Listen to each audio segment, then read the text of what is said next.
সুজুদে নিয়ত করা সুন্নাত বিসমিল্লাহ পড়া সুন্নাত দুনো হাতের গতি তিনবার দোয়া সুন্নাত তিনবার মাসওয়াক করা সুন্নাত তিনবার কুলি করা সুন্নাত তিনবার নাকে পানি দেওয়া সুন্নাত সমস্ত মুখ তিনবার দোয়া সুন্নাত ডান হাতের কুলি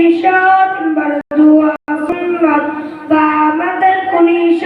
তিনবার দোয়া সুন্নাত দুনো হাতের আঙ্গুলি খেয়াল করা সুন্নাত সমস্ত মাথা একবার মাসাজ করা সুন্নাত কান মাসাজ করা সুন্নাত গর্দান মাসাজ করা মুস্তাহাব ডান পায়ের টাকনু তিনবার দোয়া সুন্নাত বাম পায়ের টাকনু তিনবার দোয়া সুন্নাত দুনো পায়ের